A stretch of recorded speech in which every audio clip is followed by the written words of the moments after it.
up, what up, what up, what up, what up, what up, what up? What's good, people? What is up? What is that? They went from the 4th level of hell and sent us down to the 7th level of hell.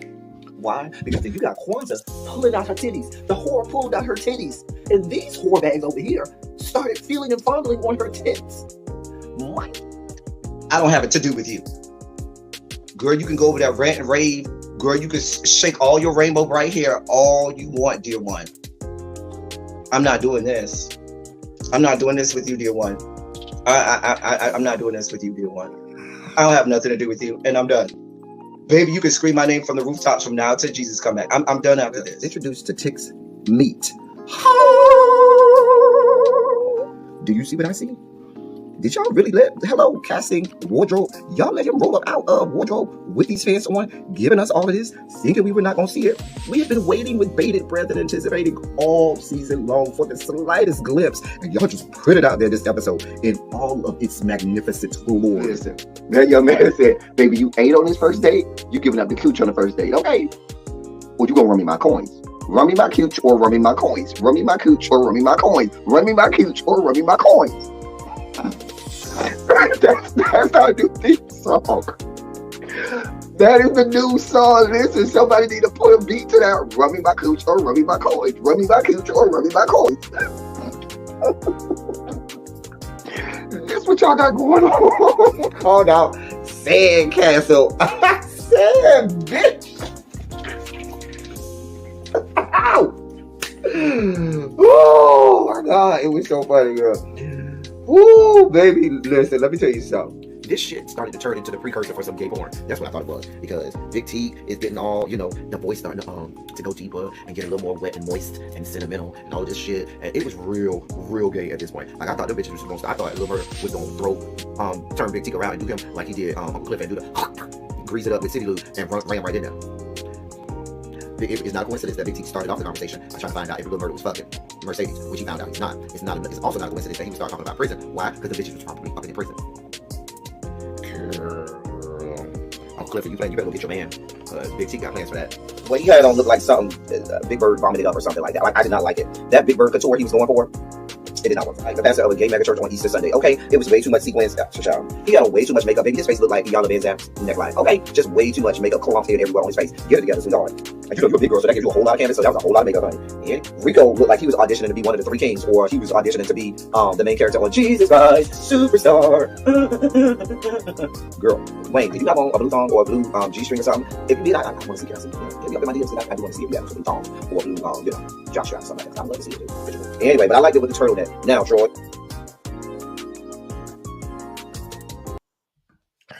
Well, hello, people. Hello. What up? All of that good shit.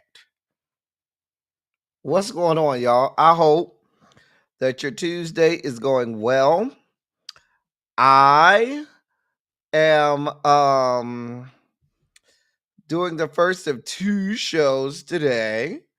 And so, we have Red, Blue, and Black, which we will certainly have tonight at 8:30. Y'all come around here for that. Red, Blue, and Black tonight, 8:30. Be there.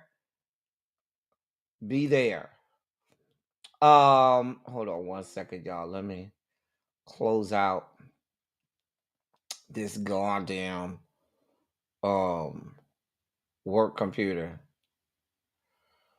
Anyway, but yes. Who the hell? Y'all, you know what? It's not my issue. It's not my problem. Let me shut down this work computer. I don't have this type of time. Do not have this type of energy. Girl. Let me shut this down. Anyway, y'all, I hope y'all Tuesday is going well. Mine is. I'm excited for this show.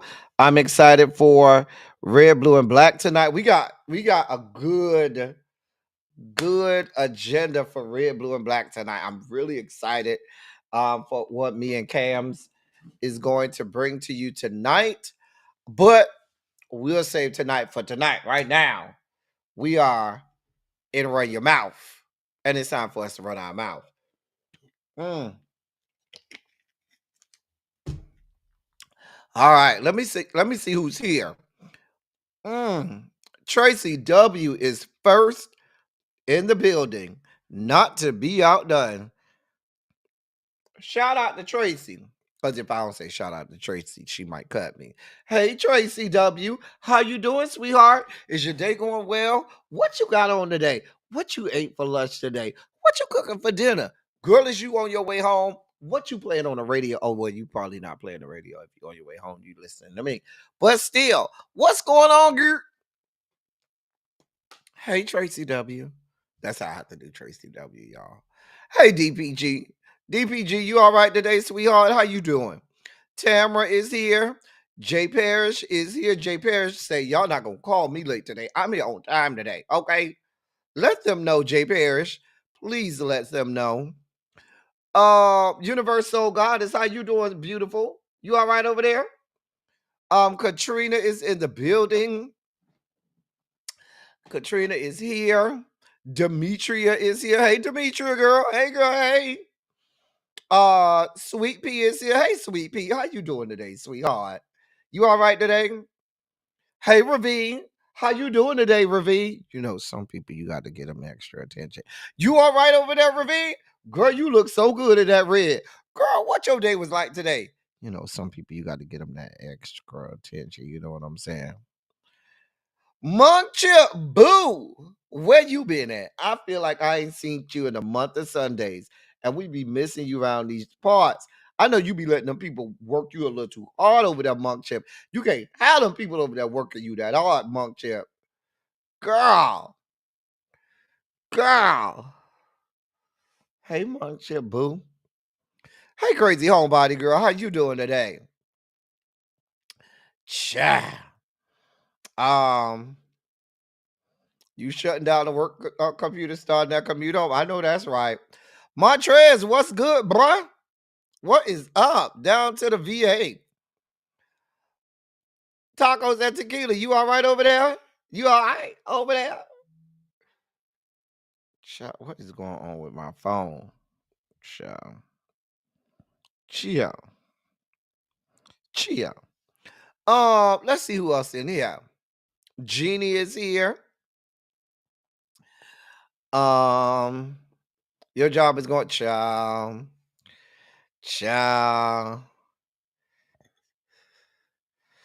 You fighting a cold, DPG? Child, don't let it get you down, honey. Do like I do. Take you some good Aleve D and keep it moving. Whenever I get a cold, I go on down to the pharmacy. Can I have an Aleve D, please? A pack of Aleve D gets me right on together. Until the cold is over, I take her once every 12 hours. Hey, Miss True Kelly, you all right over there? Sharice, you all right over there on the West Coast? Everybody done found a place. Make sure y'all hit the like button. Y'all know how YouTube is. YouTube don't give a damn about us. The algorithm sometimes don't be algorithming. And we need to make sure that we do all we can so that we can promote the information that we have to give out. So go ahead and hit the like button, share the video, put it on your socials, let the people know we are here and we about to get this party started. Hey, Symmetry, how you doing, my love? Child. Monk Chip done went old school with the Buckleys. Child. She done went old school. That Buckley's is nasty as hell. Oh, child. Oh, Lord. That thing is nasty, honey. But they say people swear by it. I'm good. I'll go get my Aleve D, and I'll be good.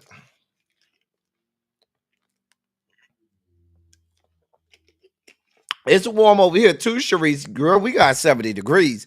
I don't even know what to do with myself. It was 70 degrees outside today. Baby, I don't have no air conditioner on. I don't have no heat on. I'm just in my house, and this is great weather. where you don't have to have no AC on, you don't have to have no heat on. You could just chill. You could open your windows, let your house breathe, breathe, breathe. Baby, today was a beautiful day. I'm here for all parts of this. 70? Oh, girl, I don't even know what to do with myself today. Don't. Anyway, it's 56 in New York City. Ciao. Child, you need something with that Buckley's, baby. It don't taste good at all, Annie. At all. Anyway, y'all ready to get this party started? Let's go ahead and start this. The dossier ain't too packed. It's all right. 73 in South Carolina. Okay, we got 70 today. Also, DPG, you got 70, child. This 70 feel real good. Child. Look at Tracy. Look at Tracy. Look at her. Look at her. Look at her. Child. Hey, Simera Boo. Simera said, I ain't just gonna keep letting y'all talk about me. Y'all finna get this good avatar and you look cute. Well, don't you look good in that avatar? I see you, Simera.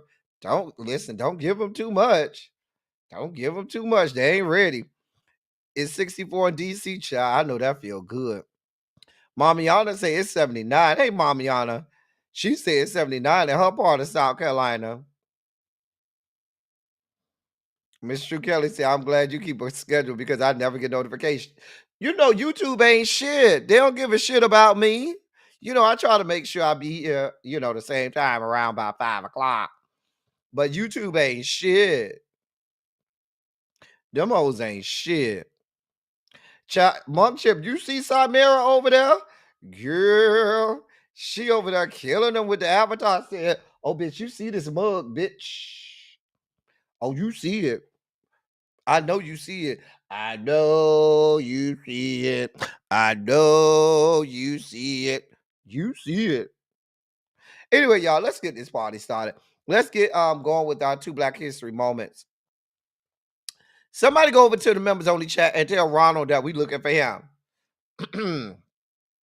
Somebody go down to the members only chat, please, and tell Ronald that we are looking for him. Now watch. He gonna come after the Black History moment.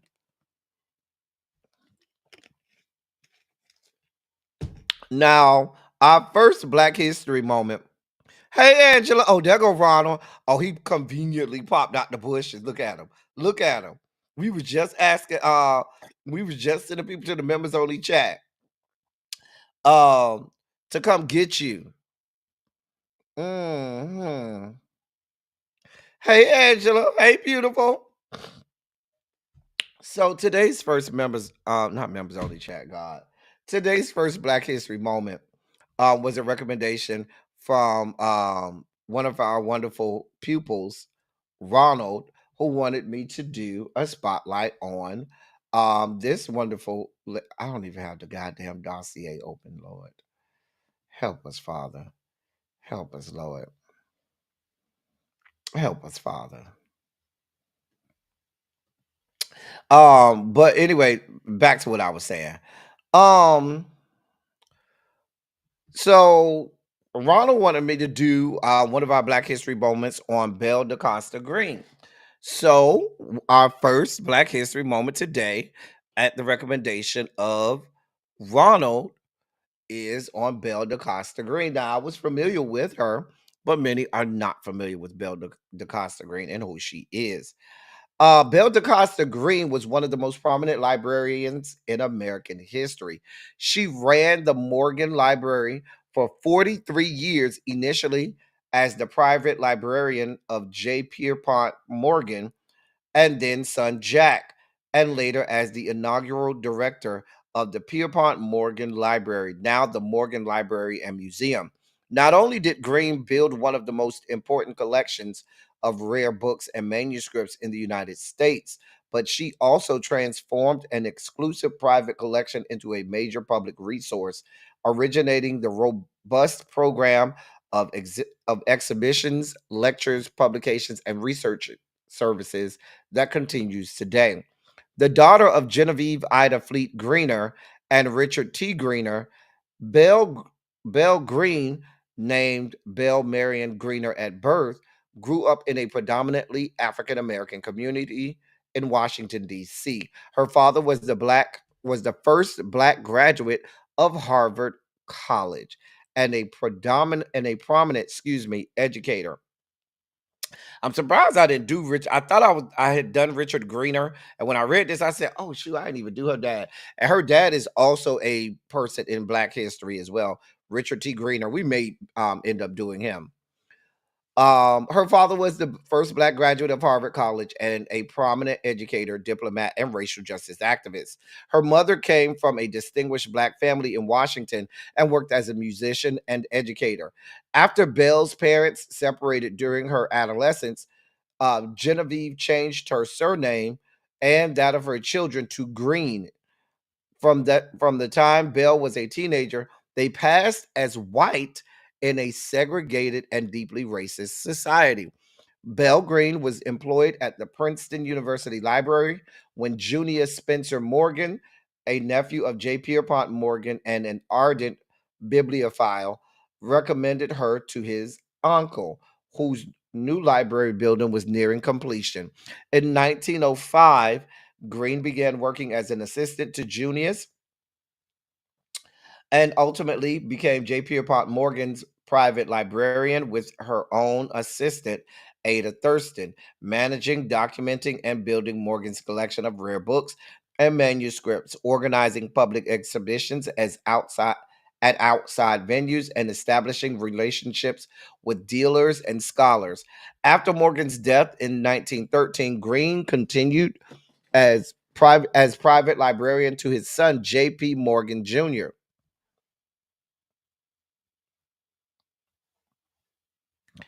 who who established the Pierpont Morgan Library as a public institution in 1924. Green was named its first director and served in that capacity until her retirement in 1948. 2 years before her death, Green's legacy is powerful and far reaching. While the significant role she played as J. Pierpont Morgan's librarian is often acknowledged, her tenure in that position lasted a mere 7 years. During her decades-long career as a library executive, she not only acquired countless significant collection items, but also made immeasurable contributions to bibliography and scholarship, mentored colleagues at the Morgan and elsewhere, facilitated widespread collection access through object loans and ambitious photographic services, and promoted the work of distinguished women scholars and librarians. That is uh uh um Belle DaCosta Green. Now, the J. Pierpont Morgan that they're talking about is John Pierpont Morgan, who we all know as J.P. Morgan. And J.P. Morgan Chase Bank is named after John Pierpont Morgan, who in the article they were calling J. Pierpont Morgan. All right. And that's the story of Belle DaCosta Green. Hey, she was a African American woman that was passing, and that afforded her a lot of opportunities um in her life. Complex 613, did you get my link that I sent you yesterday, ma'am? Huh? Hey, Paul, how you doing? Huh? Huh? Child. Hey, Brittany Janae, I decided to do two um both my Black History moments involve women, because I have found it myself doing a bunch of men the past few days. So I said, let me do some women's is today. Okay. Hey, so Jeff. Sure. Sure. All right. Our second uh moment in Black history. Now, there was a movie that talked about the 6888, but here's the story of the Golden 14. The Golden 14 were the first Black women to muster into the United States Navy, first recognized by scholar Kelly Miller in his 1919 book, Kelly Miller's History of the World War for Human Rights, but subsequently nearly lost to history after the war. The women were later dubbed the Golden 14 in homage to World War II's Golden 13, the first Black men to become U.S. Navy officers. The Golden 14's service began with Armelda Hattie Green of Jackson, Mississippi, who enlisted on August 13, 1918. A fair-skinned divorcee and former public school teacher, Yeoman Green was in the aviation department before being assigned to the Division of Enlisted Personnel, mustering the muster roll division. This division kept track of sailors throughout the war. Green's brother-in-law, John T. Reicher, a Black seaman, was chief of the muster office in the Bureau of Navigation, the office responsible for tracking the attendance and absences of all naval enlisted personnel.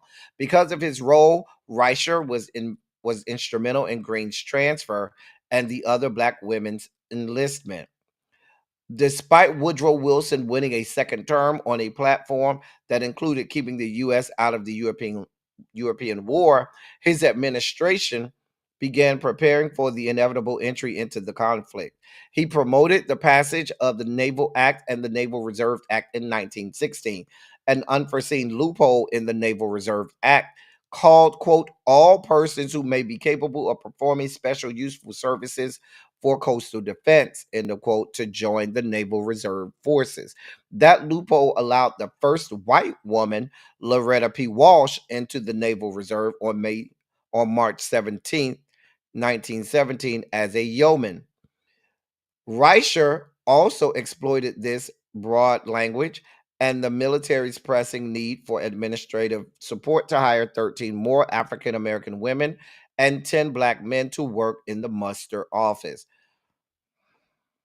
Working as clerks, typists, and stenographers, the women, or yeomanettes, broke the cycle of Blacks solely working in the mess or as laborers.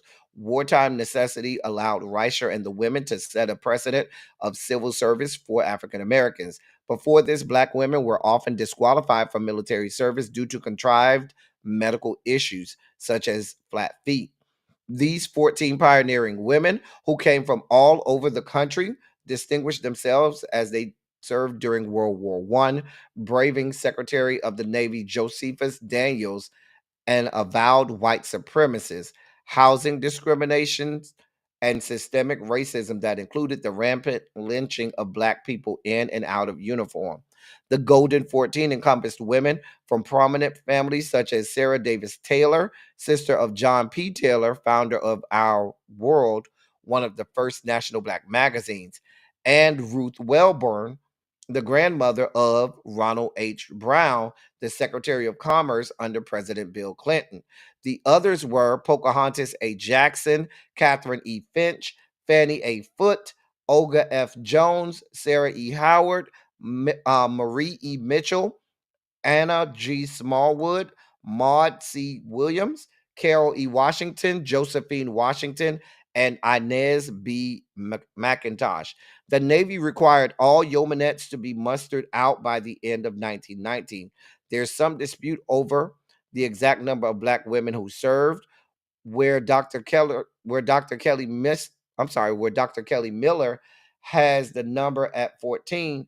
Others citing a 1939 congressional inquiry say it was actually 24. Whatever the number, the women were all awarded the World War I Victory Medal for their service before receding into civilian life. And that is the story of the Golden 14. All right. A little known Black history fact. Hope you liked, hope you learned, and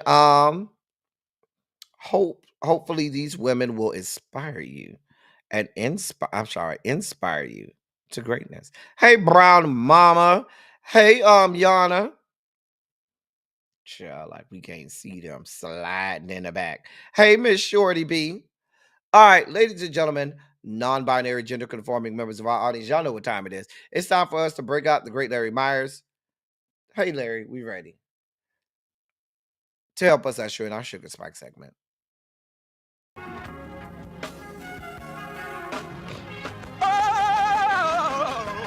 Oh, God. You see, this is the part that I like. Major Sugar Spike. So loved the world. I want to fight. That he gave his only begotten son. Major Sugar Spike. And who shall ever believe? Major Sugar Spike. They shall not perish, but have everlasting life. Taste the biscuit. If you could speak directly to Elon Musk, what would you say? Fuck off. That's it. If you could speak directly to Elon Musk, what would you say? Fuck off. That's it. You heard her. You heard it. Do I need to play it again? You heard it. If you could speak directly to Elon Musk, what would you say? Fuck off. That's it.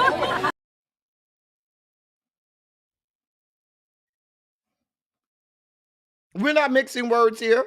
Fuck off. Bitch. That's all I needed at the end. I just needed a bitch at the end. That's all I but that's the Miami Emmy. You know, or the Miami people and people from Florida. We have, a propensity, a penchant for using the word bitch to start a sentence and end a sentence. So in this case, I needed bitch to end that sentence. It was supposed to be. If you could speak directly to Elon Musk, what would you say? Fuck off. That's it. Bitch. Just needed a hearty bitch at the end. And it would have been perfect. I'm just saying. Hey, Uncle Jay. Hey, G. Smith. How you doing, sweetheart? Child. That is the Dade County Emmy, honey. Child. Anyway, let's start our Sugar Spike segment. In our first Sugar Spike moment, today we got a little bit of good news. A federal judge today indefinitely blocked the Trump administration's freeze on federal funding, dealing a stark blow to President Trump's sweeping efforts to realign government spending with his agenda. U.S. District Judge Lauren Alicon enjoined the government from, quote, implementing, giving effect to, or reinstating under a different name, end of quote, the White House Budget Office's directive to freeze federal assistance while the court reviews the spending. Quote, in the simplest terms, the freeze was ill-conceived from the beginning. Defendants either warned to pause up to $3 trillion in federal spending practically overnight, or they expected each federal agency to review every single one of its grants, loans, and funds for compliance in less than 24 hours. The breadth of that command is almost unfathomable. End of quote. The coalition of nonprofits challenged the Office of Management and Budget, OMB's directive last month. Though the memo that spurred the lawsuit was rescinded, the coalition has argued that the administration maintains an interest in carrying out the same policy as part of its broader efforts to dramatically reshape the federal government. This is a win, y'all. This is a win. We'll take it for now. It's a small win. We have to wait to the final judgment from that judge once the case has been finally adjudicated. However, the fact that he has said you cannot, they have to immediately stop that funding freeze and issue those checks and make sure that all of those loans and all of those federal aids are monies are given out. That is a small victory. We will wait to see what the judge ultimately adjudicates. However, What we still have to contend with is we have to contend with thinking about whether or not we have to contend with whether or not Donald John and his administration will obey court orders. That is what we have to worry about. While this is a victory, and we certainly will take this victory, we have to contend with the rationale and notion that there's a very real possibility that these people will not observe court orders. And that's a problem. That's a real problem. And they may still choose not to issue these checks. Okay. I need you know what? We are legendary for saying that, Miss Shorty B. That listen, when you hear them words right there, Miss Shorty B, you know a good fight about to break out. Listen, once you hear somebody yell that out, baby, get out of Dodge. It's about to be a fight. Something about to go down. You might not want to be there when it goes down. In more sugar spiky news, these people they don't know whether they're coming or going. They have no clue of how to run this government. You would think that this man who sat in the seat as president for 4 years already would have some grasp of how to manage the job. Nope. Don't have a fucking clue. Don't have a goddamn clue. So, what has happened now? Well, the White House today said cabinet secretaries would have final say over whether employees need to respond to an Elon Musk inspired memo asking workers to list 5 accomplishments from last week. Musk has spurred confusion with his call for federal workers to send their bosses a list of accomplishments or face termination.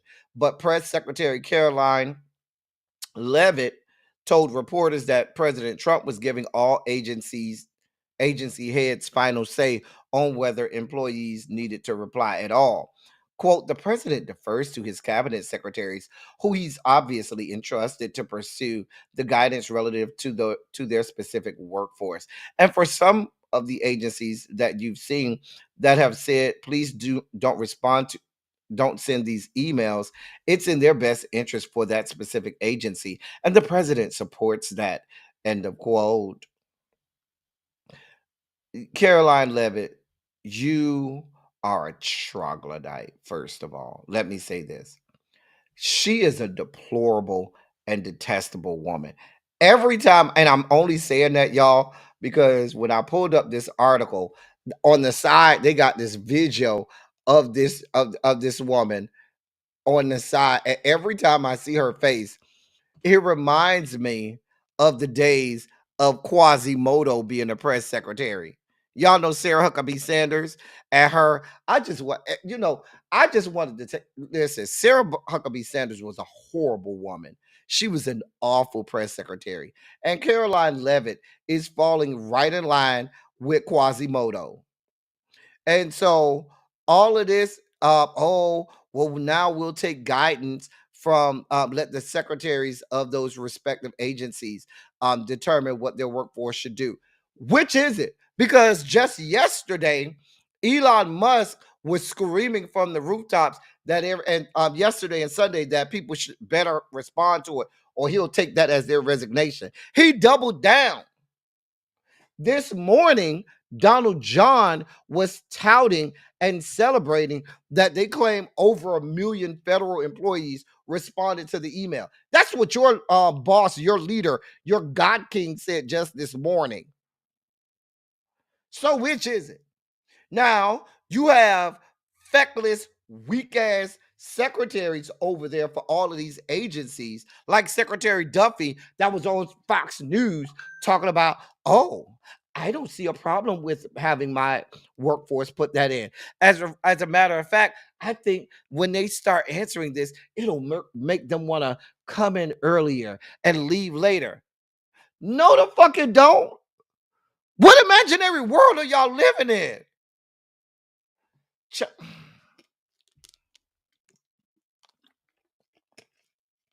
Samira, not that you be out here talking about Caroline.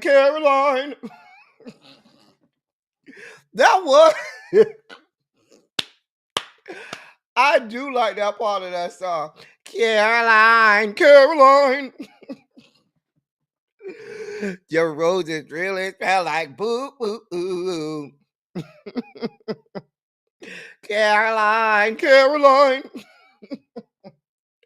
That song did used to ride out. I did listen, that was my shit back in the day. Ooh, child. I feel like that song came out like when I was in college. What year that song came out? Like 99 or 2000, somewhere around there. I think I was in college when that song came out. Anyway, uh child.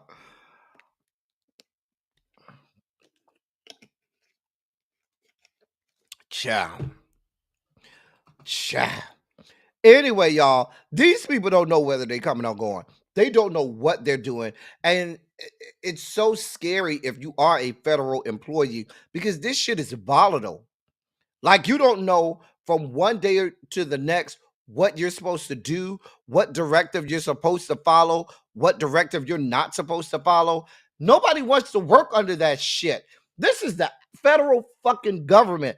This is where you go to have stability, where you know things are going to be in place. There are processes, there's chain of command, there's all of that shit. But now this shit is like a fucking three-ring circus. You have no clue what to watch. You have no clue what's going on at one given time because there's so much shit being done all at the same time. So many commands being thrown at you at one time. This shit is fucking volatile. I'm just saying. It's coming down the pipeline. Next thing you know, they're going to start telling federal employees to work extra hours. We need you to stay an extra 30 minutes. We need you to come in 30 minutes early. What? We need you to cut your lunchtime from an hour to 30 minutes. Bitch, what? Let me tell y'all something. Every job I go to, they always like to do these working lunches.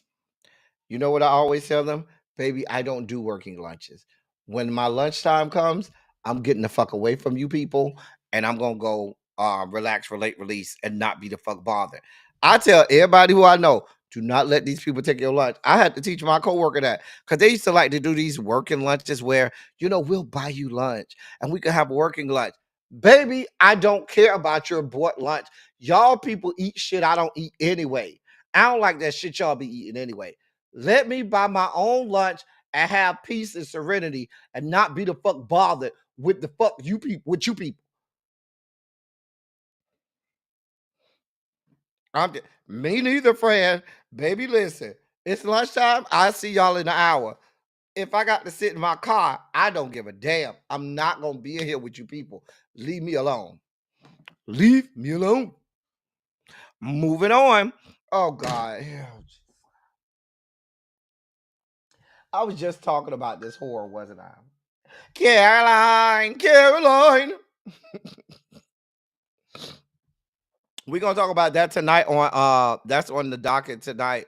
That's in the dossier tonight in Red, Blue, and Black. Candace F. Sure is. So now this is actually pretty scary. This is continuing along the lines of the total dismantling of the First Amendment.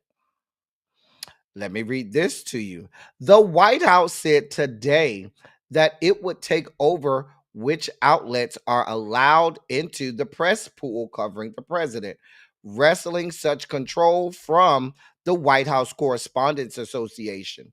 Press Secretary Caroline Leavitt said moving forward, the White House press pool, a small group of reporters that travel with and cover the president's daily activities will now be determined by administration officials.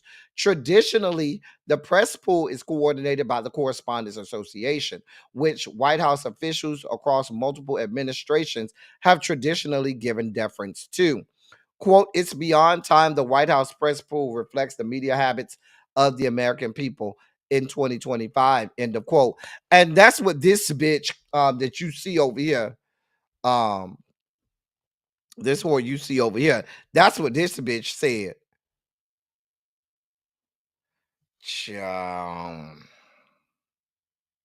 The goal, according to her, is to give new alternative media companies greater access to the administration while still keeping certain legacy outlets in the rotation. Her announcement comes as the White House continues to bar the Associated Press from access to President Trump in the Oval Office, on Air Force One, and in other spaces, while typically only press where typically only the pool gathers due to lack of space. The barring came in response. We know why the Associated Press was barred. We don't need to rehash that. Let me tell y'all something. This shit is dangerous. And when Donald John Trump first barred the Associated Press, the White House Correspondents Association was supposed to buck up and say, not on our watch. Not today, not now. I saw this coming, y'all. I saw this. When they told the Associated Press, either call it the Gulf of America or be put out, and they were put out, and the White House Correspondents Association did not say, this will not stand, and did not ask every member of the press to boycott any more press briefings, because that's all they want. Y'all don't understand the game. Here's the game. That man and his administration, they're all about the show. They're all about having every television camera they can, having access to whatever is in the news cycle, shifting the news cycle, forcing people to put them on camera, forcing people to say what he wants them to say, silencing people who have an opposing view, or who fact checks him, or who says he's not correct. And when you acquiesced and didn't say a fuck thing when they told the AP that they couldn't go in there, now they done snatched complete control from the White House Correspondents Association. That was the test. When they saw that the White House Correspondents Association didn't do a fuck thing, didn't say anything about it, didn't scream from the rooftops, didn't say we not having this, and just laid down and let it happen and say, oh, that's y'all problem, AP, not ours. Guess what happens? Because when you give the bully an inch, he's gonna take a whole mile. Oh, y'all let me get over on the AP like that? Because the AP is one of the most trusted news sources out there. Let's be clear. It's the fucking Associated Press. They are a primary source for most news organizations. Most news organizations and journalists go to the AP as a primary source. And when y'all didn't stand up, and when y'all said nothing, he said, oh, it's just that easy? Let me go ahead and snatch this whole thing up. So now you got this whore over here who just told y'all, yeah, y'all thought y'all had control over who's in here. Nah, we got control now. Since it's that easy and y'all ain't gonna say nothing, y'all just gonna let us do it. Well, we'll snatch control. So from here on out, y'all have no control over who comes in here. We'll make that decision. And when they start talking about these small, let me get the exact term she said.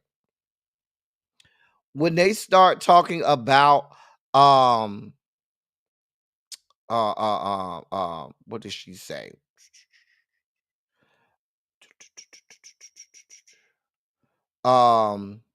Alternative new or alternative media companies. What they're talking about is right-wing, far-right conservative organizations, podcasts, and bloggers that only speak to his base, that only speaks to MAGA world. So you got MSNBC bending the knee, capitulating, going full scale #Bohica. Bend over, here it comes again. You got CNN that already did that. Okay. So everybody in the press has now capitulated. And now that's not enough. It's not enough to bend the knee. It's not enough to fire people. It's not enough to silence the voices of his dissent. He says, fuck that. I'm taking over all this shit. The only people who got access is the people who I want to have access.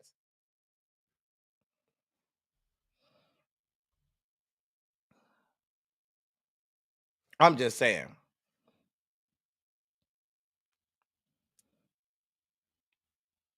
I'm just saying. He has told you, if you give me an inch, I'm taking it all. And the stupid ass, weak ass White House Correspondents Association, y'all thought it was going to stop at the AP. And y'all said, well, I guess we'll just start calling it the Gulf of America so we don't get kicked out. And he still doubled down and said, yeah, I'm kicking all you bitches out too. Fuck that. Y'all hoes are gone. And what's going to happen is now he's going to control the narrative. Now we are going to end up turning the press into a propagandist organization. Okay. Propagandizing the press is one of the first steps to authoritarian government. I'm telling y'all, that's why y'all see me. I keep putting these stories up about what's happening to the news sources, to what's happening to the press, because that's a clear-cut sign, in addition to the unraveling of guardrails all throughout the democracy. You couple that along with delegitimizing real journalism, couple that also with the fact that we just talked yesterday about the fact that they are dismantling all of the guardrails within the military that would be able to tell this man, no, you're not, you can't do that. No, that's against the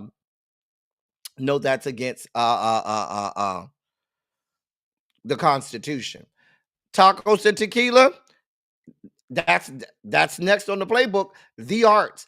Please be clear. Now, here's where, see, the people who are in the back sleep, the people who are saying, I don't give a damn about politics, the people who say, well, I'm going to just let them do their thing, I don't really care, it don't bother me, it's coming to your doorstep. Hey, Catherine Powell, tacos and tequilas, put it right up there. The press, then it's literature and art. Let me be clear. Let's be brutally clear. We all watched the Super Bowl halftime show. Loved it. Thought it was great. Thought it was phenomenal. But we know what it was. And please be clear, they know what it was too. And if you don't think conversations aren't being had with the NFL, Roger Goodell, and them saying, y'all better not ever put something like that on the Super Bowl ever again in life, because it was a big middle finger to his administration, to the United States government, and what they've done to us as Black people. It's coming. Hey, Anthony, it's coming. You think they're not going to try to put their fingers in everything? They're coming for the art. So we're talking about your music. We're talking about literature. They're already coming for the press. They're already stifling the press. You think that's not going to happen with music? And what I mean by that is dollars. They can't stop you from making the music, but they can stop you from making money. And some of these people, you got the fucking Snoop Doggses of the world and Rick Rosses of the world and Nellies and all of these bitches That's, oh yeah, it's not that bad. Okay, wait till he gets to your doorstep, because he's coming. They're coming. They're coming. Ciao. Anyway, if you're enjoying yourself today, please go ahead and hit the like button. If you're also enjoying yourself, put a shondo in the chat. If you are enjoying yourself and our commentary on today's news cycle, put a shondo in the chat. Let the people know you're having a good time over here.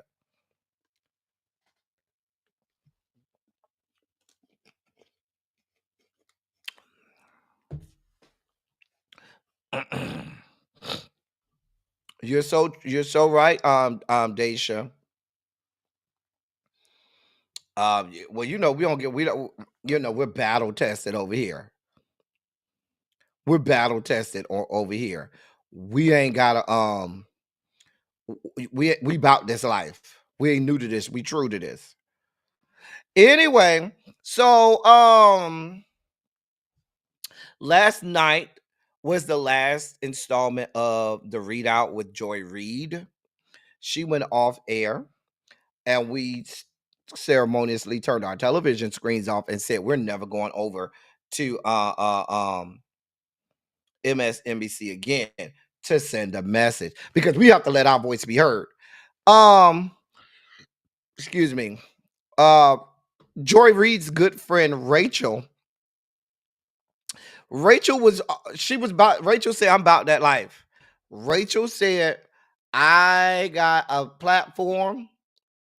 I am probably one of the top rated anchors on this fucker, and y'all just did my friend dirty. She said, I'm not going to bow down. I'm not going to act like this shit ain't happening.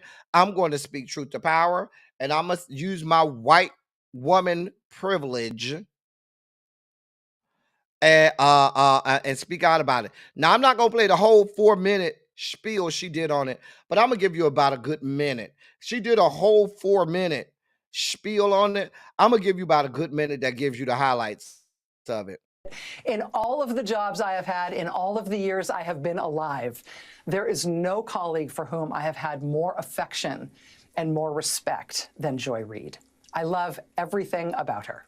I have learned so much from her. I have so much more to learn from her. I do not want to lose her as a colleague here at MSNBC, and personally, I think it is a bad mistake to let her walk out the door.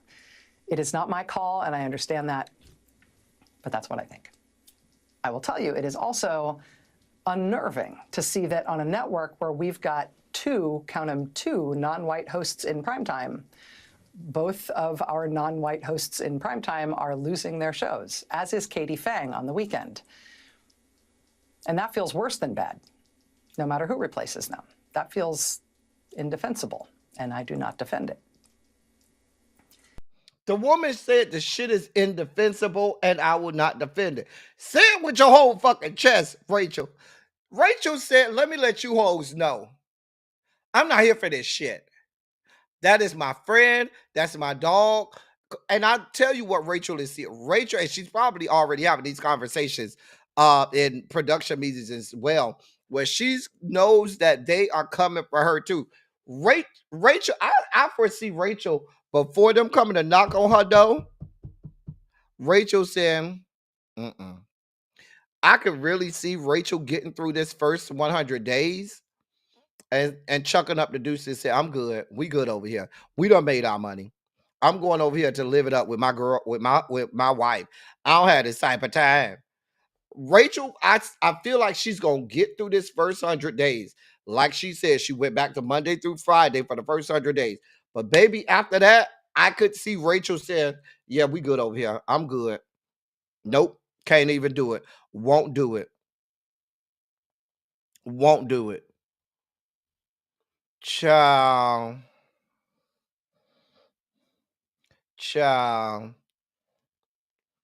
But Rachel is back to 5 nights a week for the first 100 days. But like I said, after this first 100 days, she about to be gone. Now, Rachel, I love you down, Rachel. Love you down. But girl, I just won't be watching your 5 days a week. I'm just not gonna be watching you, because I'm not gonna be watching MSNBC, because we meant what we said.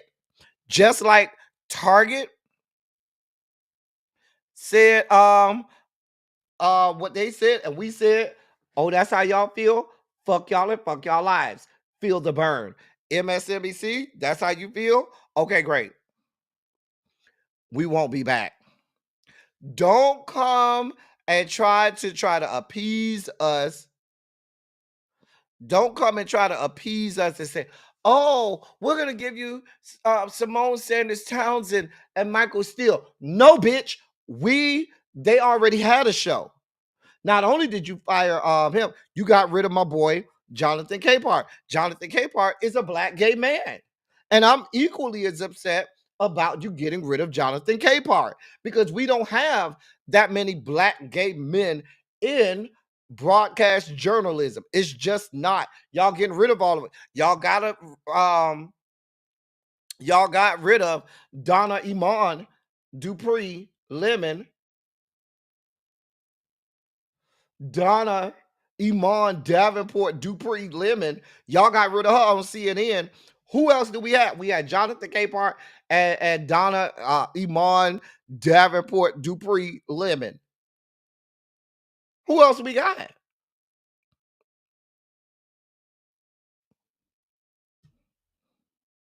I'm just saying.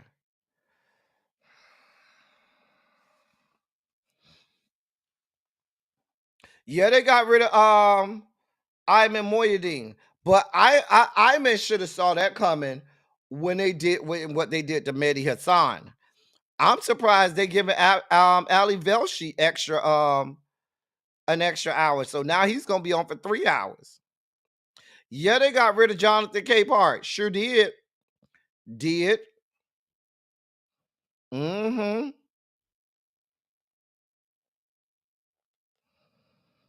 Oh, I did too. Yana. Unsubscribed and all. Not even here for it. Yep. On all social medias. Sure did. On YouTube and all social medias, Yana. Unsubscribe from everything MSNBC. It was great. Love you. Love you. Bye. Thank you. Love you. Bye. Don't have that type of time. Y'all have told us, hey Tracy, y'all told us that you don't want our voices heard. Great. Beautiful. That means you don't want our viewership either. You don't want our viewership either. Let's be clear. I've been listening to some commentary from back home. The Cuban American community is very outdone. Now there is a progressive faction of the Cuban American community down in Miami. There ain't that many, but there is a Democratic and progressive faction of the Cuban American community. Small, but they're still there. They were outraged at the fact that Jose Diaz-Balart, his show has been canceled. They were outraged about that. I was listening to some commentary about that last night and this morning. Child, I'm just saying. I like Stephanie Rule on social media. I don't know how Stephanie Rule got that 11 o'clock slot. That's beyond my level of comprehension. But I like Stephanie Rule. Stephanie Rule comes from CNBC. And if you know the history of Stephanie Rule, she was over there doing a lot of the economics and a lot of the stock market stuff. So that's her wheelhouse. I like her on social media because she does give good commentary on social media. Having her on the 11 o'clock slot, but whatever. Yeah. Anyway, shout out to Joy. Shout out to Joy Reid. Shout out to Rachel Maddow. As well, because this shit is just getting out of order. It's getting so out of order, completely out of order. Moving on. So, see, y'all, this my wonderful pupils. I want y'all to sit attentive for this story. I want y'all to pay attention. Sit up, sit attentive, grab your note, pad, grab your pens and or pencils, and take great notes here, because this is what they're not going to scream out loud, and this is what you should be paying attention to. See, all of that other stuff is just a red herring for this kind of shit. So I need everybody to focus, listen, and pay attention, because this is the shit that mainstream media is not screaming about. This right here, hey, the Tea Lounge, should be front page of every news outlet, but it's not. What are you talking about, El Teddy? I'm glad you asked. Let me read this to you. Now, before I read this, let me preface by saying you do realize that we got planes falling all out of the sky, right? While planes are falling and crashing all over the place, right? We had another one this morning where a Southwest Airlines plane almost ran into a small jet while it was taking off this morning. That happened just today, this morning, right? We have the union for the air traffic controllers saying that they are short 3,500 air traffic controllers all across the country.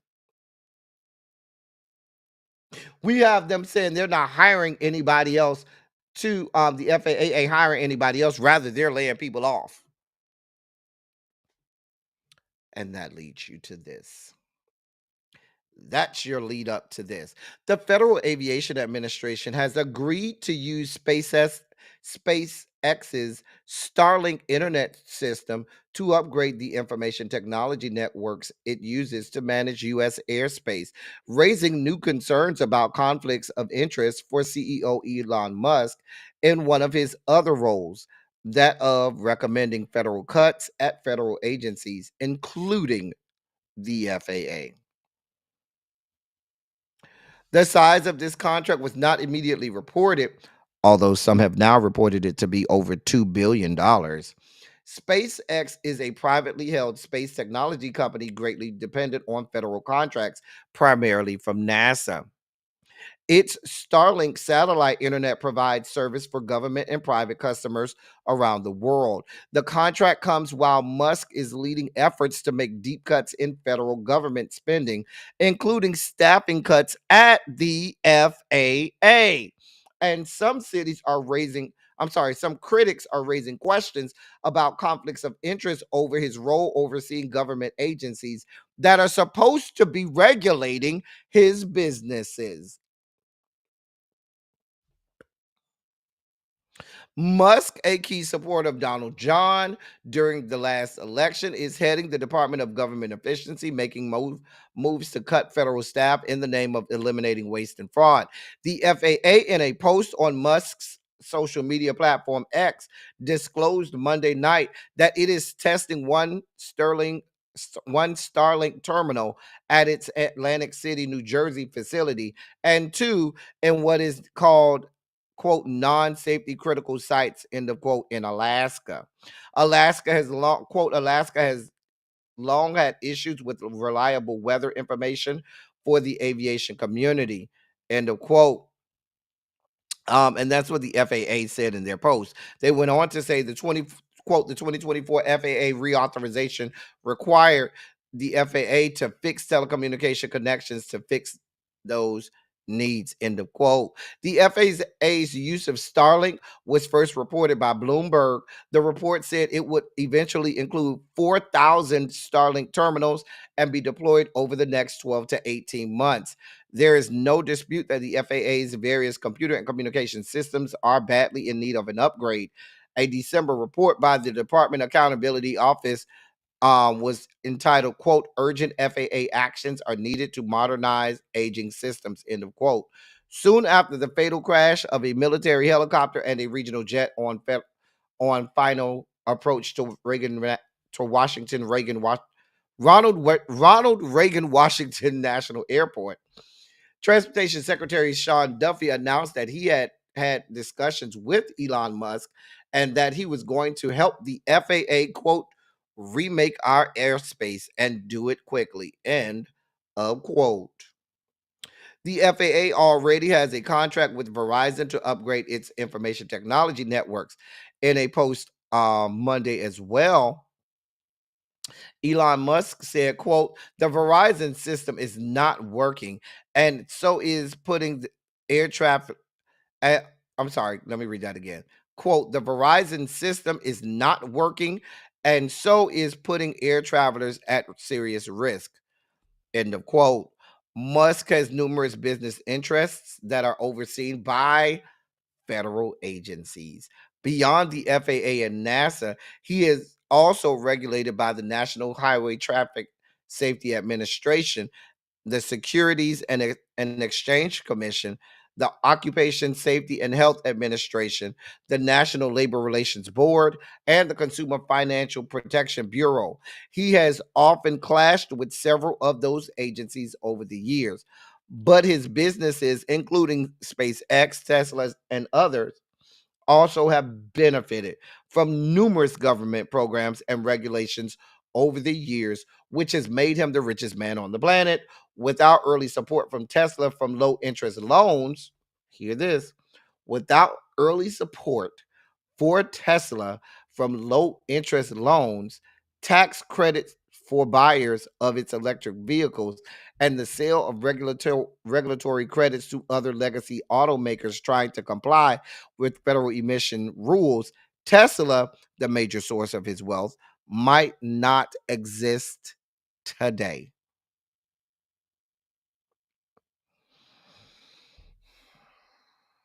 Y'all see what's happening here, right? They're getting rid of everybody in these agencies. They're gutting these agencies. They're shutting the agencies down. So much so that the processes by which these agencies make sure that they take care of taxpayer money, that they do right by the government, that they are federally regulated, that there are laws in place to make sure that somebody's not doing the wrong things, not just enriching themselves at the behest of the American electorate, that somebody's not grifting off of our taxpayer dollar. All of those systems are being taken out of place. And so the man who y'all have put in charge with removing all of these systems and the man y'all put in charge of firing people in these agencies whose job it is to have oversight over his companies. He is doing away with all of these people so that he can make himself even more richer. The man is on record to say he wants to be the first trillionaire.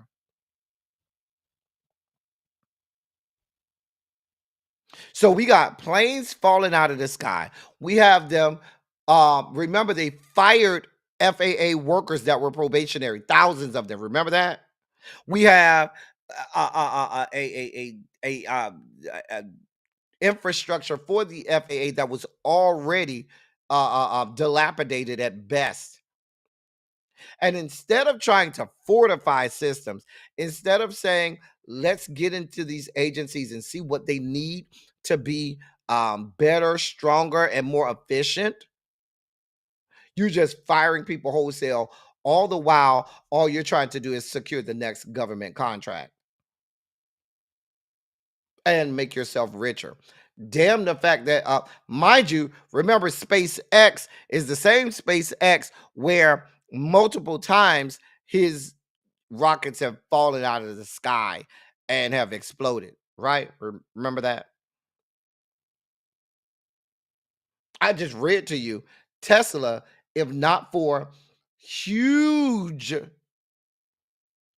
help from the American government. That includes help from the Biden, Joseph Robinette Biden administration as well. Without help from the American government, Tesla would have folded years ago. And here we are. Here we are. Hey, Miss Bathang.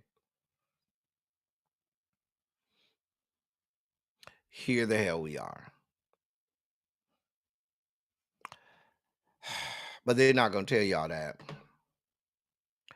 And then we have this bitch This is why, y'all, I was screaming from the fucking rooftops every time I thought about it, because these bitches, these people in the fucking United States Senate voted 100-0 to confirm this bitch.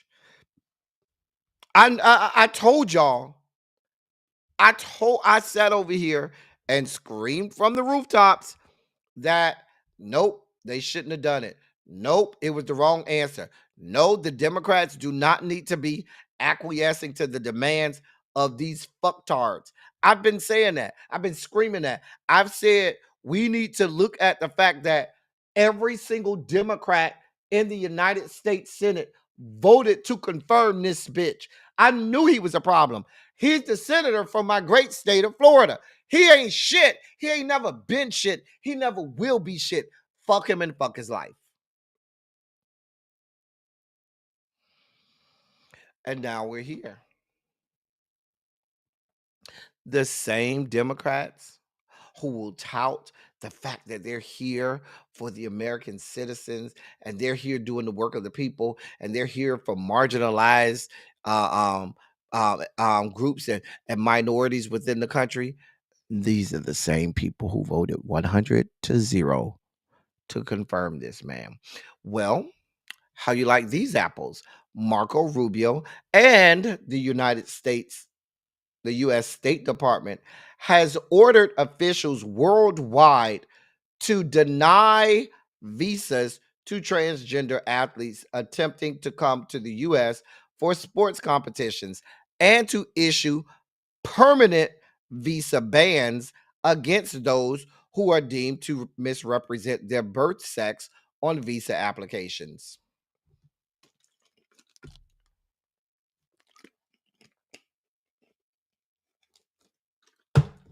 Y'all voted for him, right, Democrats? Y'all voted for him, right? Right, Democratic senators? Y'all voted for this man. Let me read that again, because maybe y'all didn't understand the brevity of what I just read. Mind you, the Olympics are coming in 2028. I should remind you of that, right? And the World Cup is coming next year. Let me read this again.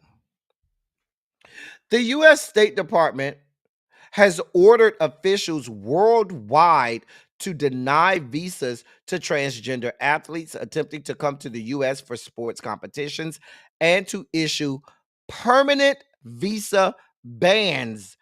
Permanent visa bans against those who are deemed to misrepresent their birth sex on visa applications. So, not just the transgender athletes, permanent visa bans against anyone who is deemed to misrepresent their birth sex on visa applications. So, if you want a visa to come into the United States, what they're saying is if you are if your sex does not match the sex that you were at birth, you are not only banned from getting a visa, you now are getting a permanent ban.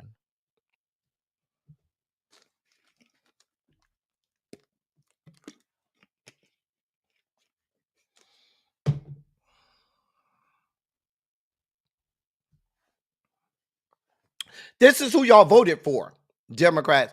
This is who y'all voted for. This is why we're screaming from the fucking rooftops. Don't give them shit. Why are you voting for these people? Like, I just don't understand. But y'all looking for us to vote for y'all to put y'all back in office so y'all can go straight hashtag Bohica and bend over, here it comes again, so they can give it to you up the ass again. While we're having rights stripped from us.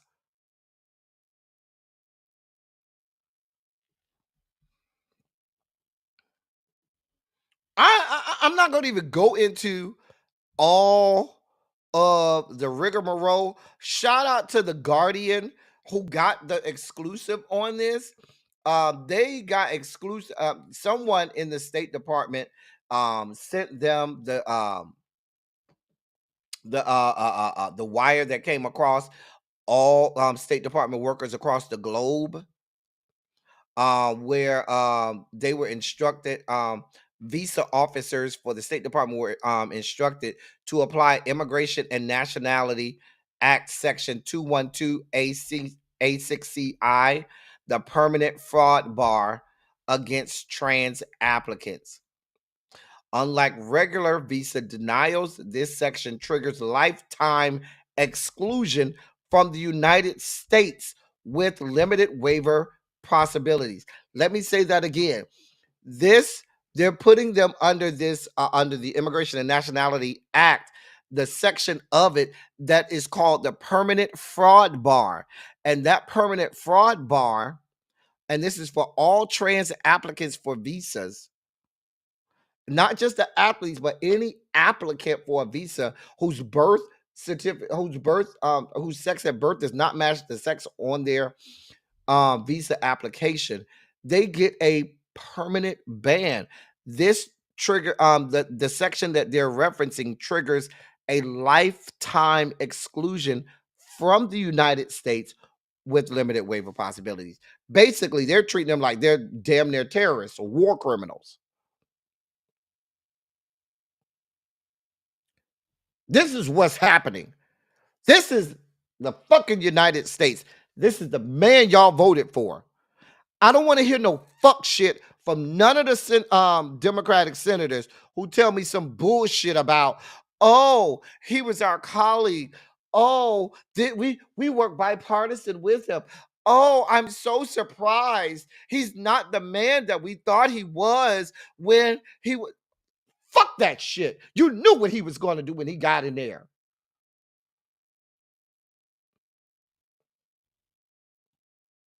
This is the fucking bullshit that I'm talking about. Hey, L Love. Hey, BAP. Like, it's ridiculous. It's fucking ridiculous. And I'm not surprised that the Republicans will vote for him. That's what the fuck they do. Who I am surprised about is the fact that every sitting Democratic senator voted to confirm this bitch. All of them voted to confirm him. Every single one. The vote was 100-0.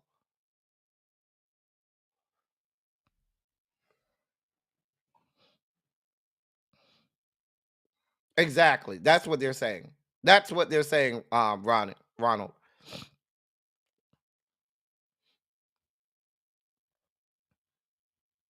Mind you, and I'm glad you mentioned that, Cymera.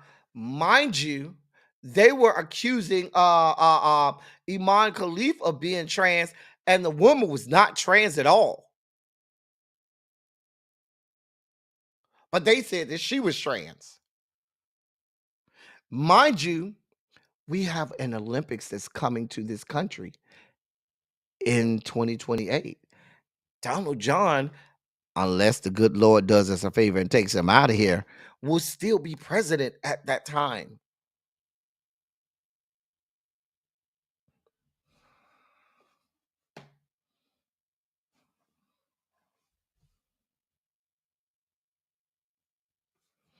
If I'm some of these countries, just like the US boycotted the Russian Olympics, if I'm several countries, a lot of the European countries and allies and a lot of these people, I'd boycott the Olympics in LA. Why the fuck not? Because we got fuck shit going on. Why not boycott the LA Olympics? I wouldn't blame them if they boycott it. In some local politics or statewide politics, for all my put a 27 in the chat if you live in the great state of Virginia. So in the great state of Virginia, I'm sorry, not Republican. Former Democratic Representative Abigail Spanberger, she now holds a double-digit lead over Lieutenant Governor Winsome Earl Sears, who's a Republican. Now, the black lady on the left, that's Republican Lieutenant Governor Winsome Earl Sears. She's the lieutenant governor, and she's running for governor against Abigail Spanberger, who you see on the right. And right now, she's Winsome Earl Sears is getting dog walked. She's losing by double digits right now. It's still early. Election is not until in November, but she's Winsome Sears is getting dog walked. Moving on. I moved fast from that story because I wanted to give some space for this story. I just learned of this story today, and I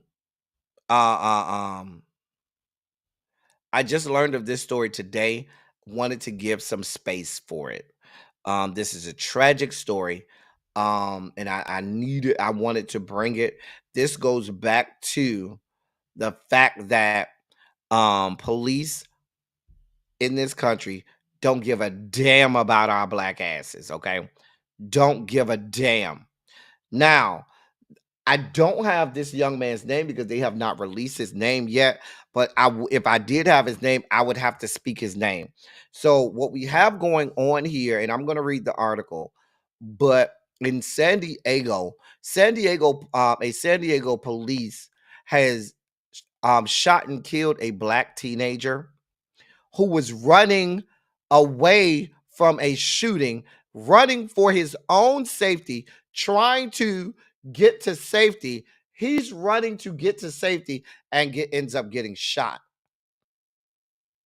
by a San Diego police officer. If you are easily triggered, I'm not going to play the video, so don't worry about it. I'm not going to play the video. I have seen the video. I'm not going to play it.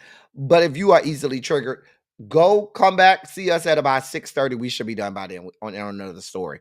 But I do want to give some space to this story because y'all know when these stories come to my desk, a lot of times mainstream media is not going to tell us about what they're doing to us. A lot of times mainstream media is not going to give us these stories because they want them to hide in the shadows.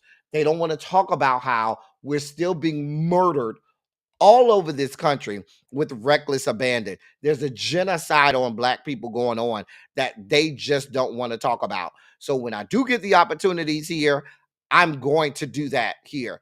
If you are triggered, now is the time for you to go. All right. It took 1 second. Let me say that again. It took 1 second for a Southern California cop to shoot and kill a black teenager who was running away from another teen who had been shooting at him. San Diego police say they found a gun concealed under the teen's clothing after shooting him, but body camera footage released Friday shows the teen never threatened the police with the gun, nor was he even holding the gun in his hands. In fact, San Diego police officer Daniel Gold never even gave him a chance to surrender before opening fire. And he did not even identify himself as a cop until after he had shot the teen, yelling out San Diego police once the teen was doubled over on the street, crying out in pain. And it is also obvious from the video and the police narrative that Daniel Gold did not even know if the teen he had shot and killed was involved in a prior shots fired call that the police were investigating.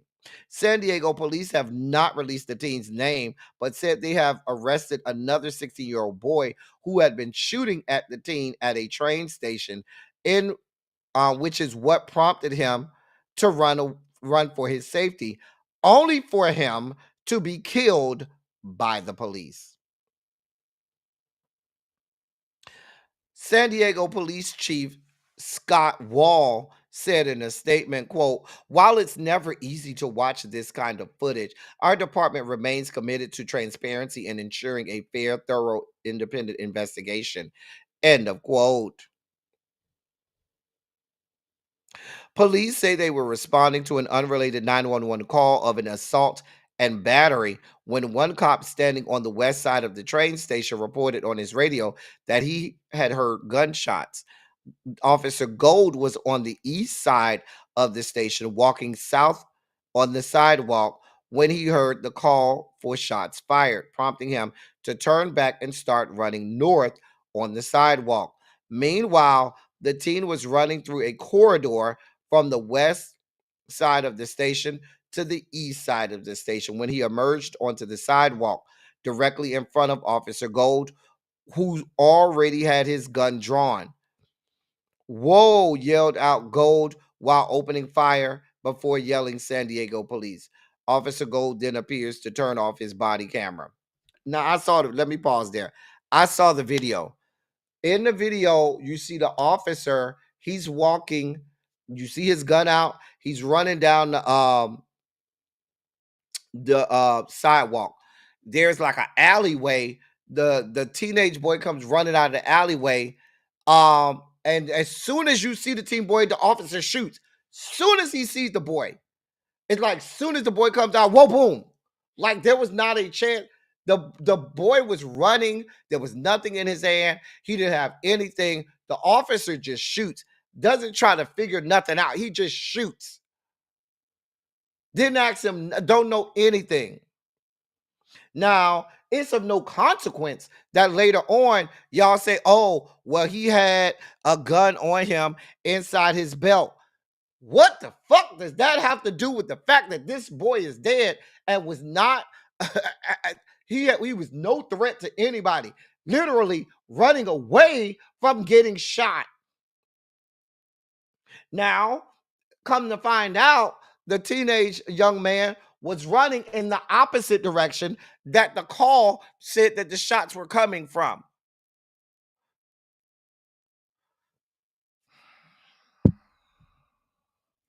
I can't read no more of this. I can't. I don't need to read no more. I don't need to read no more. I don't. Y'all know what's happening here, right? I should tell you the officer is still employed by San Diego police. You should know that. Is. You want to know who's doing the investigating? The San Diego Sheriff's Office. So the San Diego Police Department is being investigated by the San Diego Sheriff's Office. Conflict of interest much?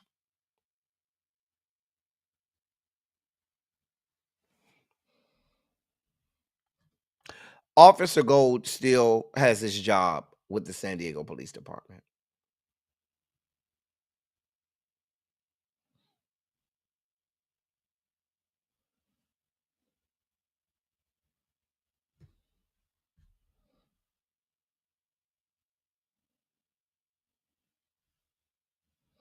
A mess.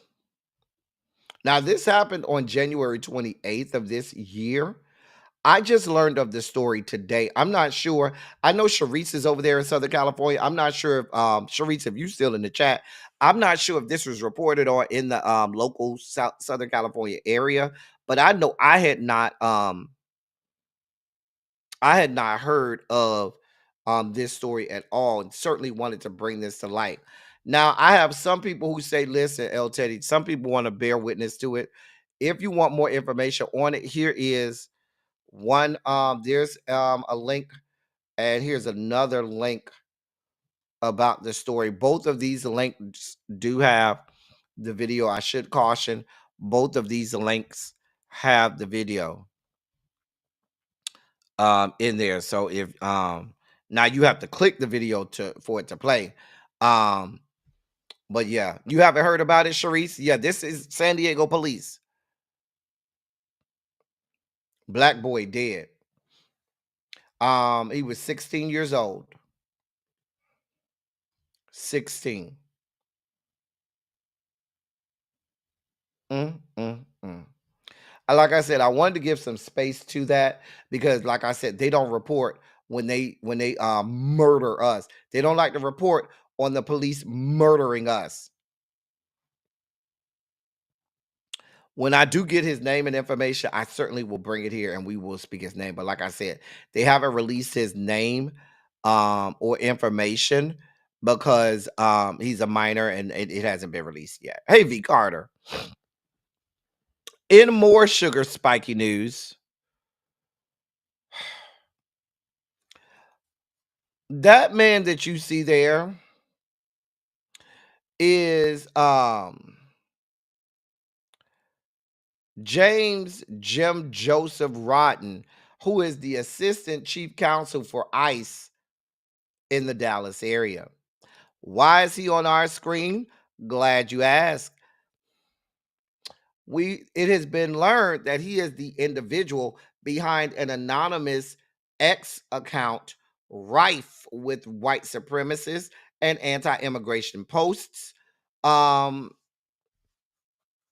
he's and he is an assistant chief counsel for ICE, Immigration and Customs Enforcement. So these people who you have working for ICE are white supremacists, racists, and xenophobes. Here's what he wrote. Now, the X account, the profile is called Glomer Responder, GLOMARRESPONDER, all one word. But on his X account, here's some of the things that he posted. Quote, America is a white nation founded by whites. Our country should favor us. End of quote. And he wrote that just last month. He also wrote back in this past September, quote, all blacks are foreign to my people, dumb fucks. End of quote. In May of last year, he posted, quote, I'm not a commie, I'm a fascist. Fascists solve communist problems. Get your insults right, retard. And he said, end of quote. And he said that in response to someone's post. Last August, he wrote, quote, migrants are all criminals. End of quote. Also last March, he wrote, quote, nobody is proposing feeding migrants into tree shredders yet. Give it a few more weeks at this level of invasion, and that will be the moderate position.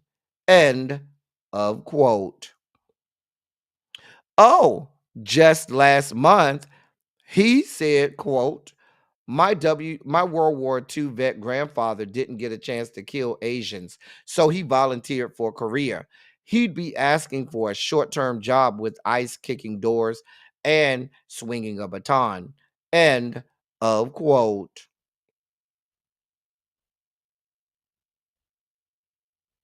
This is just some of his posts. Mind you, this is assistant chief counsel for ICE in the Dallas area. So when ICE has to go in front of the judges, he is one of the lawyers. He is assistant chief counsel for ICE in Dallas.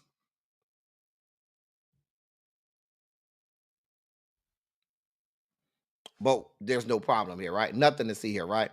No problem here. Nothing to see here, right? We just got white supremacists all over the place, right? Racists, xenophobes.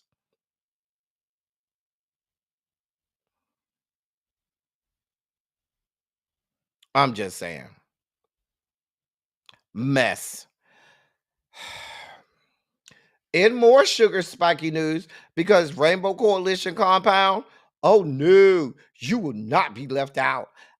Listen, Rainbow Coalition compound, come forward.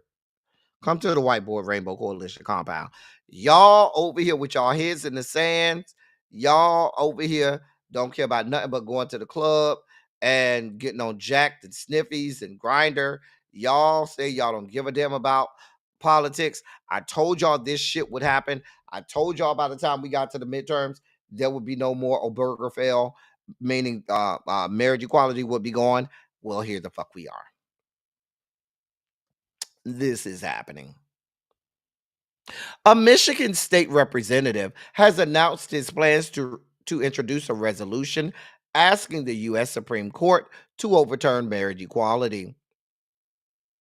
Republican Representative Josh Shriver announced on X, formerly Twitter, that he will be introducing the measure on Tuesday, urging the court to reverse Obergefell versus Hodges, the landmark 2015 ruling that guaranteed same-sex couples the right to marry, stating that it is supposedly, quote, at odds with the sanctity of marriage, the Michigan Constitution, and principles upon which the country was established, end of quote.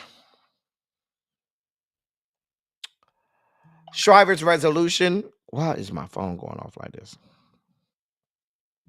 Shriver's resolution is non-binding, meaning it carries no legal weight.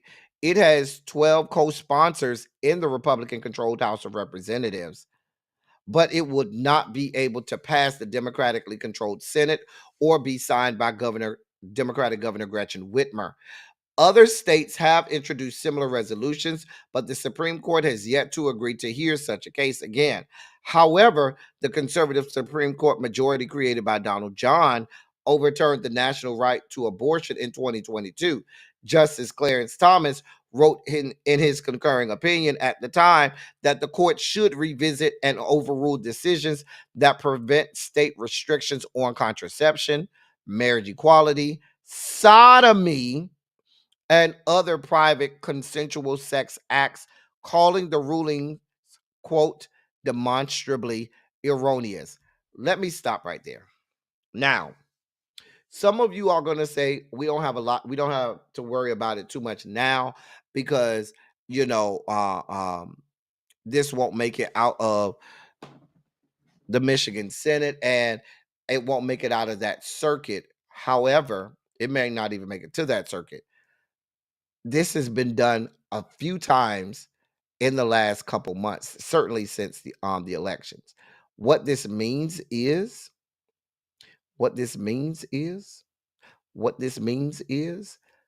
it's going to make it to the Fifth Circuit. I keep telling y'all, the Fifth Circuit is where democracy goes to die. The Fifth Circuit is where democracy goes to die. If and when Texas, Louisiana, or Mississippi decides, yeah, we're going to bring this to the courts, it will make it through the Fifth Circuit. And trust me, the Fifth Circuit will vote it down. Now, here's the deal. The Supreme Court would have one of two decisions. The Supreme Courts would either say, we're going to take this up and make a ruling on it, or the Supreme Courts would say, we're not going to even address it and we'll let the lower courts' rulings stand. Either way, here we are. Now, not only, see, y'all, I don't want y'all to get confused by just the marriage equality. That's the tip of the iceberg. Let me read that one sentence again when they talked about Justice Clarence Thomas's concurring opinion when they overturned Roe v. Wade. He said that the court should revisit and overrule decisions that prevent state restrictions on contraception, marriage equality. Now, we know they already doing contraception, marriage equality. We expect that to fall. But the next two is what I need my Rainbow Coalition compound to pay attention to. The next one says sodomy, and the final one says other private consensual sex acts. Understand, many of my Gen Zers don't know what sodomy laws are because they haven't existed during your lifetime. I've lived through the time of sodomy laws. Sodomy laws meant that it was illegal in your state to commit sodomy, consensual or not, essentially making gay sex illegal. Now, what would happen because of sodomy laws, they would take anything that appeared to be homosexual or gay, and they would criminalize that. Because if you walk down the street and you had too much limp in your wrist, or you sashayed a little too much, you might have been deemed as being gay, and they may have accused you of breaking sodomy laws, and now you can go to jail just for being gay, because they would accuse you of committing sodomy, and now they want you to prove that you didn't commit sodomy and didn't violate the law, but you might be sitting in jail until they figure that out. Even if you're acquitted, you might be sitting in jail until then. This is America. Now, that other piece that talks about, because lesbians, I don't want you to think y'all are left out of it. The other piece that says other private consensual sex acts, that lumps in our lesbians and other members of the LGBTQ plus community. These people are coming after us. And you see this happening all over the place. One state will do it, another state will do it. What they're doing, they're just playing. They're just playing the game. You know, they're fine tuning the wording and the lawsuits until it makes it to the Fifth Circuit. I'm just telling y'all what's happening. Tracy, can you go over there and see what time really be going live? Make sure I don't make y'all late. In more news, the Department of Justice has filed a complaint against U.S. District Judge Anna Reyes, accusing her of bias and misconduct in hearing a case against the Trump administration's ban on military service by transgender people.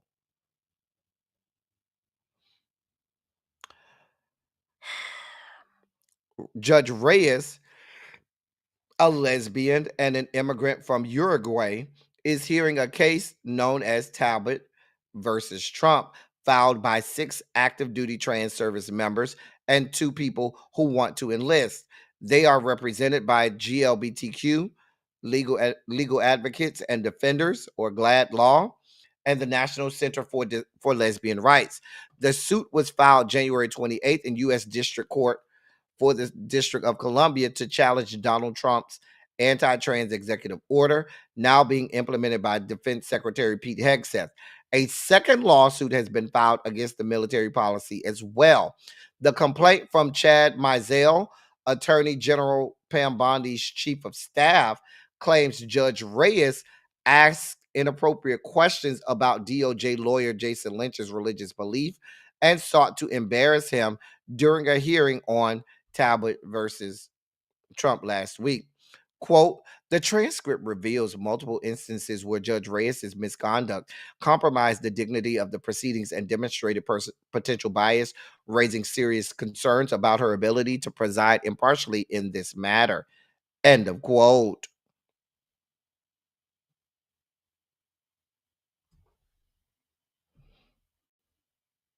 Now, here's where it gets interesting. Here's where it gets real interesting. It's being reported, quote, that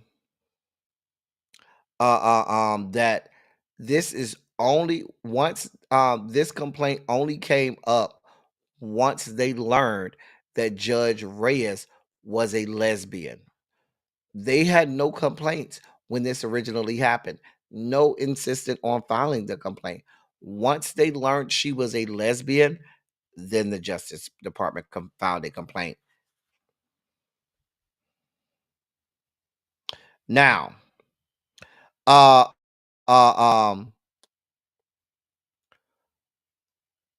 Mizell, who's the Attorney General, Pam Bondi's chief of staff, he says he particularly objects to Judge Reyes' reference to an email she received telling her to develop a relationship with Jesus Christ, leading her to ask one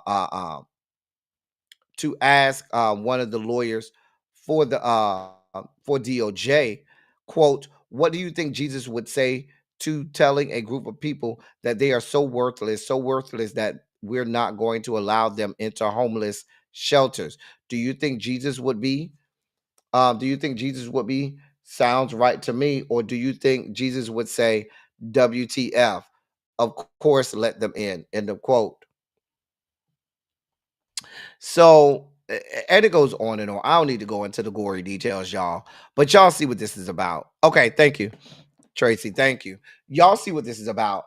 They are coming after this judge because she's a lesbian, and they're saying, oh, if she's a lesbian, she can't be unbiased or impartial on this case that involves Donald John Trump's ban on transgender people in the military,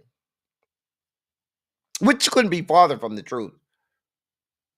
But here we are. Here we are. Well, now that Robert F. Kennedy is Secretary of HHS, and they are ceremoniously they have ceremoniously taken control of NIH, removed themselves from the World Health Organization, and having the CDC not tell you anything regarding your health. Here we are. A deadly outbreak of an unknown disease has killed 53 people in the Democratic Republic of Congo, with victims succumbing to severe symptoms within 48 hours of onset.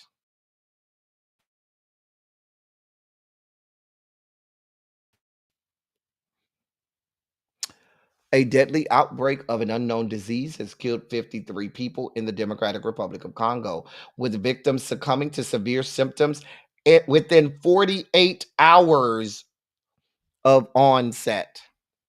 The World Health Organization, yes, that World Health Organization that y'all decided y'all were going to pull out of, right, has classified the outbreak as a significant public health threat as cases continue to rise. Since January, at least 431 people in Equator province have reported symptoms. 431, including fever, vomiting, diarrhea, muscle pain, headaches, and fatigue. The illness currently has a fatality rate of 12.3%, according to the World Health Organization's Africa office. Health officials have traced the outbreak back to Boloko village, where 3 children under the age of 5 died after eating a bat carcass. In addition to common symptoms, the children also experienced hemorrhagic fever-like effects, including nosebleeds and vomiting blood, before dying between January 10th and 13th. The World Health Organization and Congolese health authorities are working to determine the cause of the outbreak, testing for known diseases such as Ebola and Marburg, which have similar symptoms. So far, no confirmed pathogen has been identified. Given the rapid progression of symptoms and high fatality rate, global health officials are monitoring the situation closely to prevent further spread. 48 hours. 48 hours.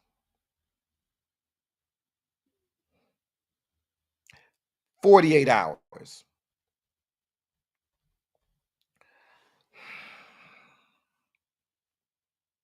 But no, we don't need no parts of the World Health Organization. No, we don't need to know about that. We don't no need to know about the World Health Organization.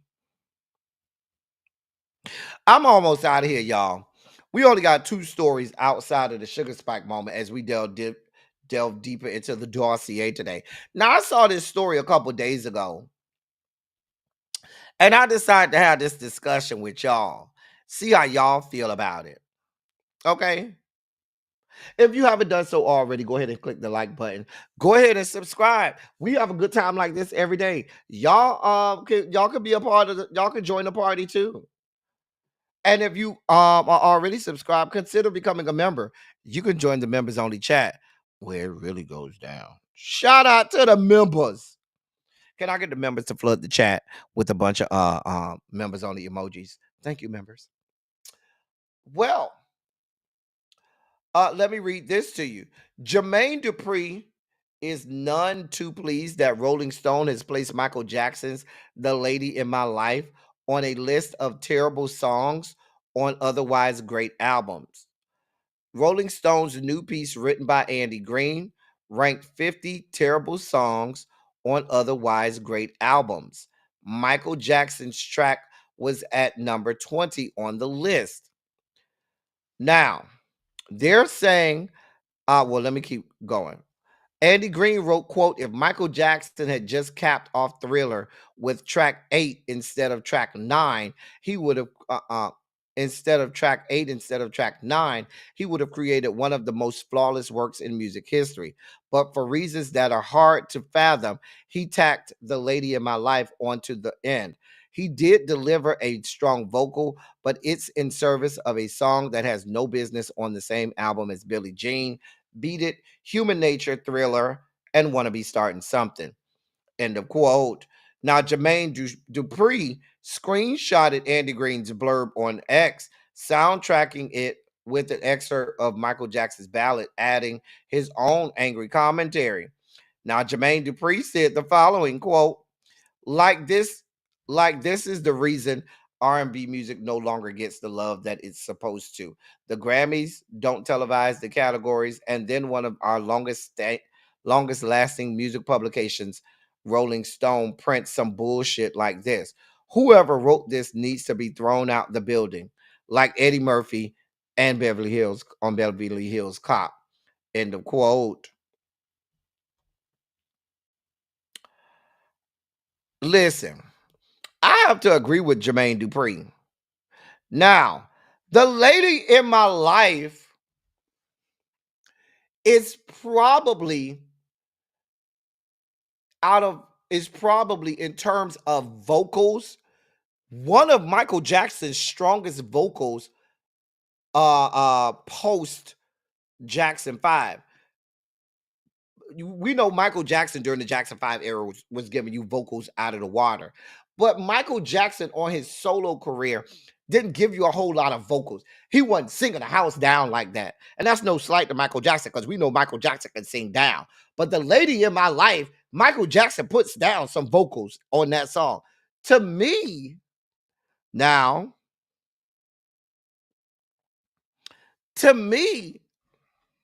y'all gonna be mad. Y'all gonna be mad with me with this, right?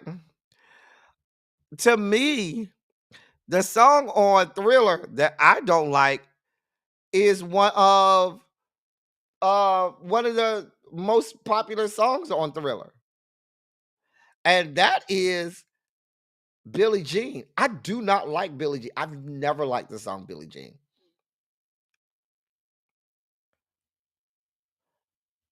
"The Girl Is Mine" to me is, and even with that, "The Girl Is Mine" is probably the worst song on the album.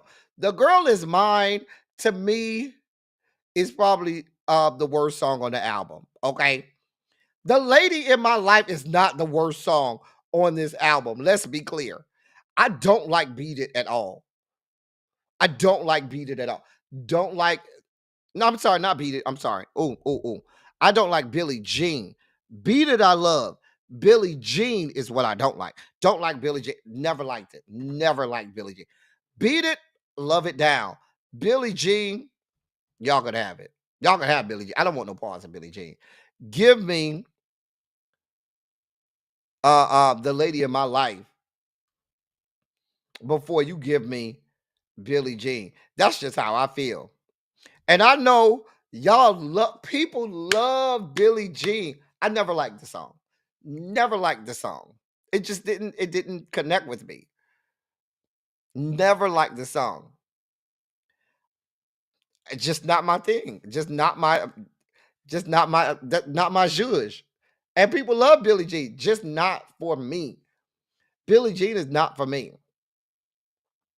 Now, my favorite song, of course, is one of my two favorite Michael Jackson songs of all time. One is "Got to Be There." Love Got to Be There. My favorite. Oh, that couple and my second. Well, it's not my second. They're both my two number one songs. The other is Human Nature. Human Nature is probably Michael Jackson's greatest song. Easily. Human Nature is easily probably Michael Jackson's greatest song, and he didn't even write the song. Shout out to Toto, who wrote Human Nature for Michael Jackson. Easily Michael Jackson's greatest song.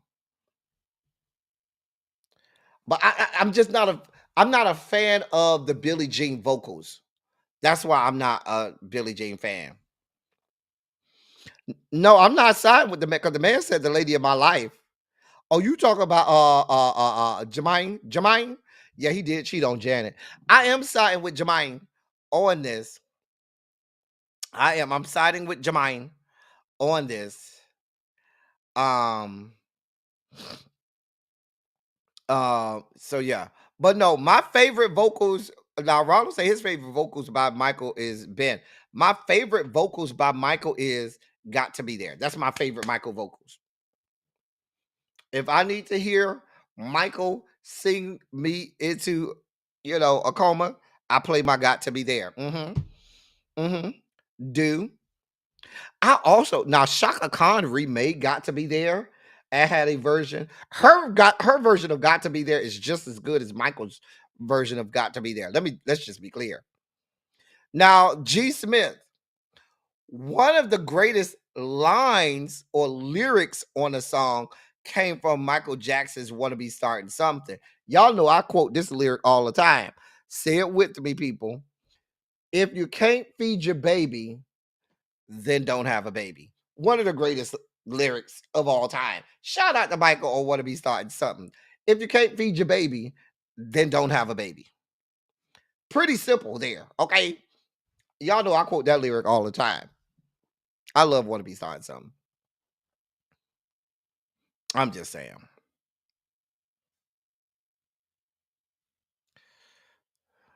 You say you're not agreeing with the cheetah child.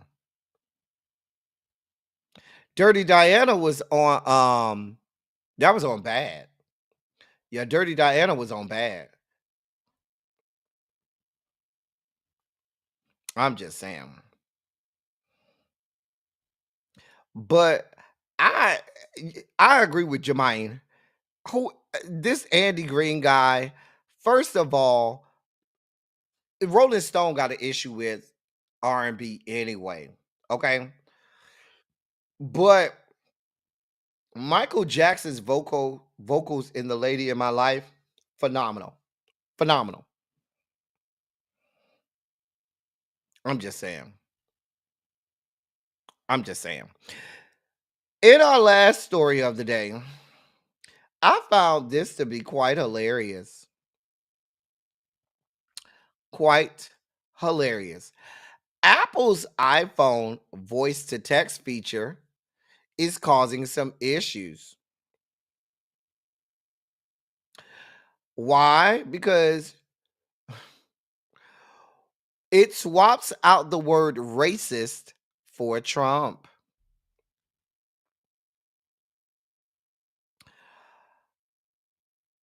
TMZ say they tested it out themselves after a person on TikTok called it out with the user saying racist in a voice to text, and boom, Trump flashes up for a hot second before switching to the correct word. The issue's been replicated multiple times though the word Trump didn't pop up every single time when the user repeated racist in the same message. With repeated tests showing the same issue, this doesn't look like a mere glitch, and it may hint at some deep-rooted biases in Apple's voice recognition technology. Now, here's the problem. The voice recognition technology, hey, lovely 31 Blueprint, is AI. AI learns from human interactions. What that means is when people say racist, it's usually followed by Trump. So the reason that the AI voice recognition thing, when you say racist, wants to put Trump there is because majority of people, when they say the term racist, majority of people are saying Trump afterward. It's not that hard to figure out.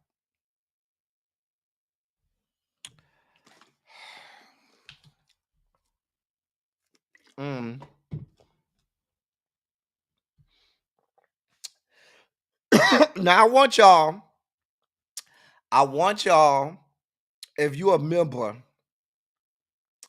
I want you to try it out and then screenshot it and put it, or screen grab it, and put it in the members only chat. Put it under the YouTube section of the members only chat, okay? I don't have an iPhone because I don't believe in anything Apple. So I don't have no iPhone. I have a Google Pixel. I'm not buying no iPhone. Anyway.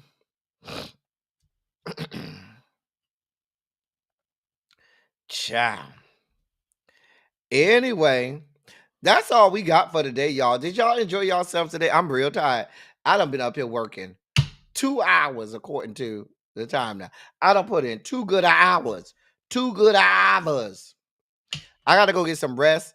We will be back here tonight at 8:30 for Red, Blue, and Black. So y'all come back around here at 8:30 for Red, Blue, and Black with me and Cams. I had to set up that live, but y'all come back around here for Red, Blue, and Black with me and Cams at 8:30 Eastern, 7:30 Central, 5:30 Pacific.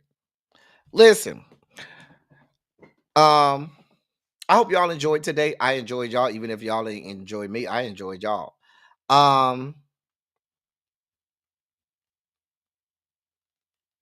Okay. Thank you, Tracy. As I always say, I love y'all. I love on y'all. Thank you all for being vocal, present, and active. Thank you for doing what you do. Thank you for any and all contributions that you make to the channel. They are much obliged and much appreciated. For those people who do want to make contributions, there you go. There is the QR code for those people who need it. Listen, I'm about to go get me some rest. And I'm about to go get me some rest. And then I'll be back at 8:30. All right. Y'all come back around here at 8:30 and we'll do it all over again. That's all I got. That's all I got for y'all. Until 8:30. Thank y'all for coming. Y'all drive safely. I'm out.